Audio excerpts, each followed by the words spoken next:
जय हिंद दोस्तों, स्वागत है आप सभी का टाइम सीके स्टडी पर। दोस्तों आज मैं आपके लिए लेकर आई हूँ झारखंड जीके से संबंधित 20 महत्वपूर्ण प्रश्नों के बारे में।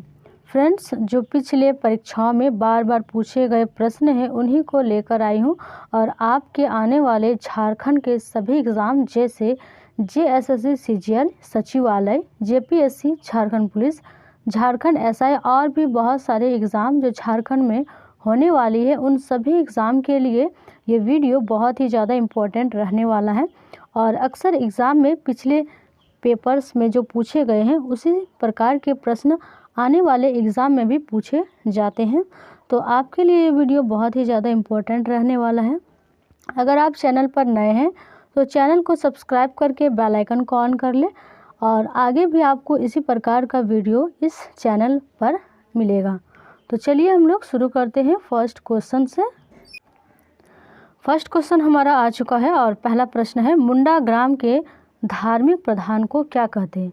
मुंडा जनजाति में धार्मिक प्रधान होता है, उसे क्या कहते हैं? अगर हम बात करें धार्मिक प्रधान की तो धार्मिक प्रधान का अर्थ होता है कि जो गांव में पूजा पाठ करने के लिए एक स्थान होता है, उसमें जो पूजा पाठ करता है उसे क्या कहते हैं? उस व्यक्ति को क्या कहते हैं जो पूजा पाठ की अर्चना पूर्ण करती है, उसे ही धार्मिक प्रधान कहते हैं। लेकिन मुंडा ग्राम में इसे क्या कहा जाता है? तो राइट आंसर हो जाएगा हमारा ऑप्शन डी, पाहन के नाम से जाना जाता है।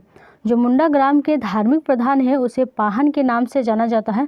अगर हम बात करें संथाल जनजाति की तो संथाल जनजाति में जो ग्राम के धार्मिक प्रधान होते हैं उसे नायके के नाम से जाना जाता है।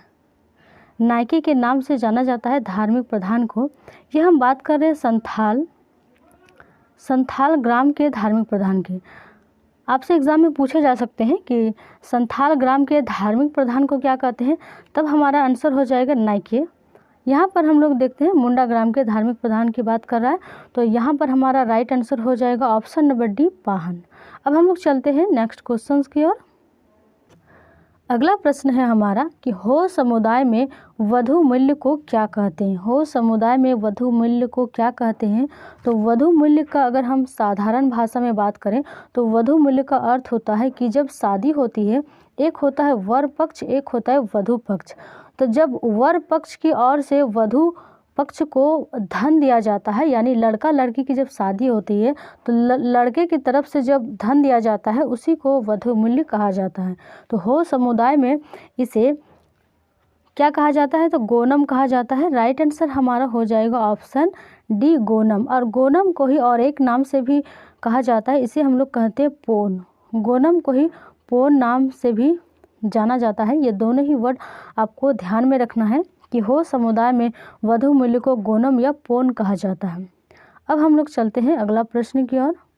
अगला प्रश्न है, झारखंड का कौन सा त्यौहार फूलों का त्यौहार के रूप में जाना जाता है? यानी कौन सा त्यौहार को हम लोग फूलों का त्यौहार भी कहते हैं? तो इस प्रश्न का राइट आंसर हो जाएगा हमारा ऑप्शन बी, सरहुल। सरहुल हमारा राइट हो जाएगा आंसर। सरहुल पर्व को ही फूलों का पर्व कहा जाता है। सरहुल पर्व जो है, सरहुल पर्व के थोड़ा बहुत हम लोग जान लेते हैं कि सरहुल त्यौहार प्रकृति के परिवर्तन और उल्लास के स्वागत के रूप में मनाया जाता है। और सरहुल पर्व को और एक नाम से जाना जाता है जिसे हम लोग कहते हैं बाप पर्व। बाप पर्व के नाम से भी सरहुल को जाना जाता है। ये दोनों ही पॉइंट आपको ध्यान में रखना है। अक्सर एग्ज़ाम में सरहुल ना देकर बा ऑप्शन में दे दिया जाता है, तो आपको इसको याद रखना। अब हम लोग चलते हैं नेक्स्ट क्वेश्चन की ओर। अगला प्रश्न है, कर्मा नृत्य के दो प्रकार कौन से हैं? तो कर्मा नृत्य के दो प्रकार हैं। फ्रेंड्स, ये जो प्रश्न है ये आपके पिछले 2021 में 7th जेपीएससी हुआ था, उसी का ये प्रश्न है और पूछा गया था। तो राइट आंसर हो जाएगा हमारा ऑप्शन डी, खेमटा और भिनुसारी।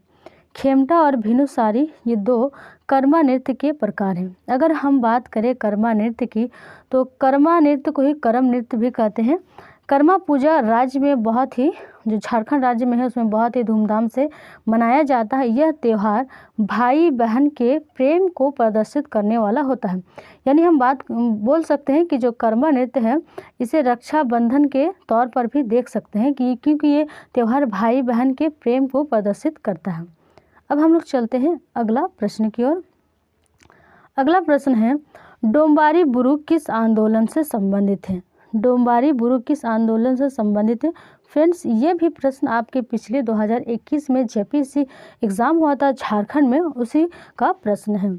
आप इन प्रश्नों को बहुत ही अच्छे से कीजिए, क्योंकि आपके आने वाले जो एग्ज़ाम है उसमें इसी प्रकार के प्रश्न आपको डायरेक्टली देखने को मिलता है। तो आप सभी लोग चैनल को सब्सक्राइब करके बेल आइकन को ऑन कर लें और वीडियो के अंत तक बने रहें। अगर हम बात करें डोम्बारी बुरु किस आंदोलन से संबंधित है, तो इस प्रश्न का राइट आंसर हो जाएगा हमारा ऑप्शन सी, बिरसा उल गुलान। बिरसा उल गुलान आंदोलन से संबंधित है डोम्बारी बुरु। बिरसा मुंडा के बारे में हम लोग थोड़ा जानते हैं कि बिरसा मुंडा भारत के एक आदिवासी स्वतंत्र सेनानी और लोक नायक थे। बिरसा ने अंग्रेजी शासन, जमींदार और महाजनपदों के विरुद्ध में आंदोलन किया था, जिसे ही बिरसा उल गुलान के नाम से जाना जाता है। अब हम लोग चलते हैं नेक्स्ट क्वेश्चन है हमारा, मोतीझरा जलप्रपात किस नदी पर बना है? तो मोतीझरा जलप्रपात किस नदी पर बना है? राइट आंसर हमारा ऑप्शन बी हो जाएगा, अजय नदी। अजय नदी की अगर हम बात करें तो इसका उद्गम स्थल जो है वो झारखंड में ना होकर बिहार के मुंगेर जिले से है। मोतीझरा जलप्रपात जो है इसकी ऊंचाई की बात करें तो अगर फीट में बात करें 150 फीट इसकी ऊंचाई है, और मीटर में बात करें तो 46 मीटर मोतीझरा जलप्रपात की ऊंचाई है, और ये राजमहल की पहाड़ी में स्थित है। मोतीझरा जलप्रपात राजमहल की पहाड़ी में स्थित है। अगला प्रश्न है, झारखंड में औद्योगिकरण सुनिश्चित करने के लिए सरकार ने कुल कितनी नीतियां अपनाई? औद्योगिकरण क्या होता है, इसके बारे में थोड़ा सा हम लोग जानते हैं। औद्योगिकरण एक ऐसी प्रक्रिया है जिसके अंतर्गत वस्तुओं का उत्पादन मानव श्रम द्वारा ना होकर मशीनों के द्वारा होता है, इसे ही औद्योगिकरण कहते हैं। तो झारखंड सरकार में कुल नीति इसके लिए अपनाई थी। राइट आंसर हमारा हो जाएगा ऑप्शन बी, 16 नीति औद्योगिकरण सुनिश्चित करने के लिए अपनाई थी। अगला प्रश्न है, पढ़ा पंचायत के प्रमुख को क्या कहते हैं? पढ़ा पंचायत के प्रमुख को क्या कहते हैं? पढ़ा पंचायत की अगर हम बात करें तो पढ़ा पंचायत का गठन 15-20 गाँव को मिलाकर किया जाता है, जिसे पढ़ा पंचायत कहते हैं। इसके प्रधान को पढ़ा राजा कहते हैं। पढ़ा पंचायत में गांव-गांव के बीच झगड़े तथा विवादों का निपटारा होता है। पढ़ा पंचायत के प्रमुख को क्या कहते हैं? राइट आंसर हमारा हो जाएगा ऑप्शन ए, पढ़ा राजा के नाम से जाना जाता है। अगला प्रश्न है, मुंडा गांव में पंचायत की बैठक डैश नामक स्थान में होती है। मुंडा गांव में जो पंचायत की बैठक होती है उस स्थान को क्या कहते हैं? तो राइट आंसर हमारा हो जाएगा ऑप्शन बी, अखड़ा। अखड़ा के नाम से जाना जाता है पंचायत की जो बैठक होती है उसको। अगर हम बात करें, जो मुंडा ग्राम में 3 विशेष स्थान होते हैं। पहला होता है सरना। सरना में ग्राम देवता निवास करते हैं, यानी हम सरना को बोल सकते हैं कि ये पूजा स्थल होता है। फिर दूसरे नंबर पर आता है अखड़ा। अखड़ा में हम लोग अभी बात की कि पंचायत की बैठक होती है। तीसरा बात करें तो शासन। शासन में क्या होता है? इसमें समाधि स्थल होता है, यानी जहाँ पर शवों को दफनाया जाता है। अगला प्रश्न है, एक संथाल गांव में ग्राम प्रधान के सहायक को क्या कहते हैं? एक संथाल गांव में अगर ग्राम प्रधान की बात करें तो ग्राम प्रधान में जो होता है वो मांझी कहते हैं। संथाल गांव में ग्राम प्रधान को मांझी कहा जाता है, और मांझी की सहायता के लिए एक प्रधान होता है जिसे हम लोग प्रमाणिक कहते हैं। यानी इस प्रश्न का राइट आंसर हमारा ऑप्शन बी हो जाएगा, प्रमाणिक। अगर ग्राम प्रधान मांझी अनुपस्थित रहता है ग्राम में, तो उसकी अनुपस्थिति के दौरान जो उसका कार्यभार है वो प्रमाणिक संभालता है। यानी एक संथाल गांव में ग्राम प्रधान अगर ना रहे तो उसकी सहायता के लिए प्रमाणिक कार्य करता है। राइट आंसर हमारा ऑप्शन बी होगा। अब हम लोग चलते हैं अगले प्रश्न की ओर। अगला प्रश्न है, झारखंड में खेती योग्य बंजर भूमि का प्रतिशत कितना है? यानी बंजर भूमि की बात करें, यानी जिसमें खेती ना की जा सकती हो। बंजर भूमि में लवणों की मात्रा अधिक होती है, इसमें उत्पादन नहीं हो पाता है। तो इस प्रश्न का राइट आंसर होगा ऑप्शन सी 4.2%। झारखंड में खेती योग्य बंजर भूमि का प्रतिशत है 4.2%। अगला प्रश्न है, झारखंड में किस जिले में न्यूनतम प्रतिशत क्षेत्र वनों का अंतर्गत आता है?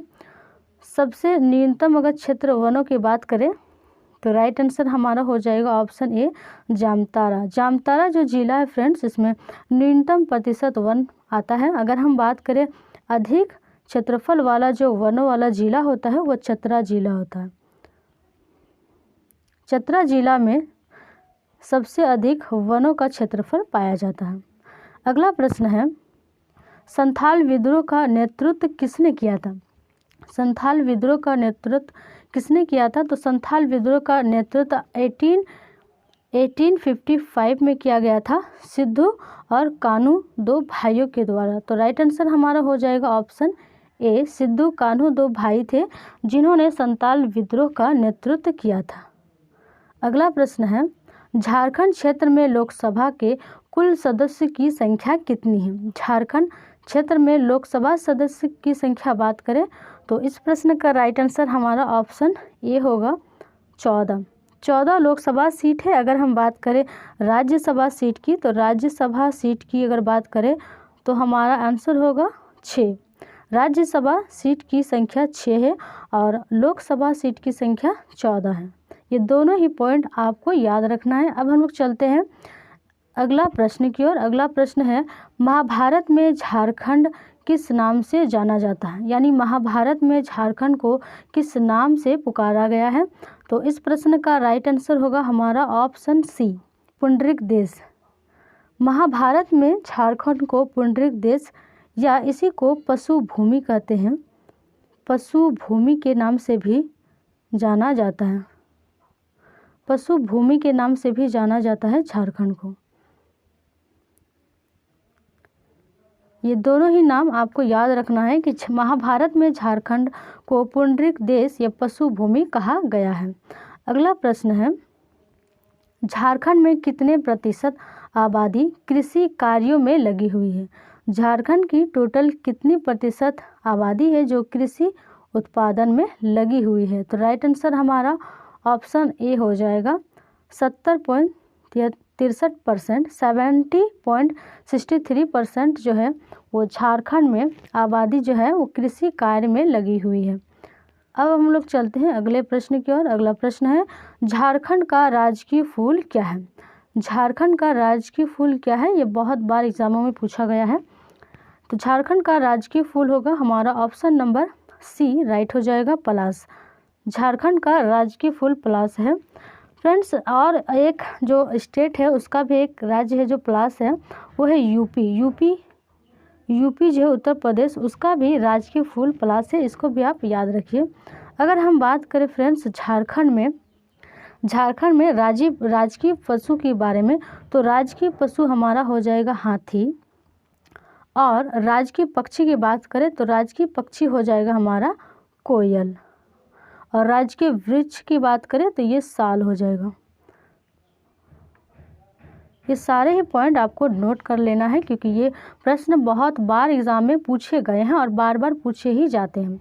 फ्रेंड्स, यहाँ पर मैं जितने भी प्रश्न बता रही हूँ सारे प्रश्न आपके आने वाले एग्ज़ाम में इम्पोर्टेंट है और आप लोग वीडियो को अंत तक देखिए। और अगर आपको ये वीडियो अच्छा लगे तो दोस्तों के साथ ज़्यादा से ज़्यादा शेयर करें और जो वीडियो को लाइक करें और सबसे पहले आप लोग चैनल को सब्सक्राइब कर लें। चलते हम लोग अगले प्रश्न की ओर। अगला प्रश्न है, जनसंख्या की दृष्टि से झारखंड की सबसे बड़ी जनजाति कौन सी है? ये बहुत ही ज़्यादा इम्पोर्टेंट प्रश्न है। झारखंड जनसंख्या की दृष्टि से झारखंड की सबसे बड़ी जनसंख्या कौन सी है? तो सबसे बड़ी जनसंख्या हमारा राइट आंसर हो जाएगा ऑप्शन सी। जो झारखंड की सबसे बड़ी जनजाति है संथाल, ये पहले नंबर पर आता है। दूसरे नंबर पर आता है उरांव, तीसरे नंबर पर आता है मुंडा और चौथे नंबर पे आता है हो। ये सारे क्रम आपको इसी प्रकार से याद रखना है कि जनसंख्या की दृष्टि से सबसे बड़ी जनजाति संथाल, उसके बाद आता है उरांव, उसके बाद मुंडा और लास्ट में आता है हो। ये क्रम आपके एग्ज़ाम में पूछे गए हैं और इसी प्रकार के पूछे जा सकते हैं कि तीसरे स्थान पर कौन से झारखंड की सबसे बड़ी जनजाति आएगा, तो आपका आंसर होना चाहिए मुंडा। इसी प्रकार के प्रश्न पूछे जाते हैं।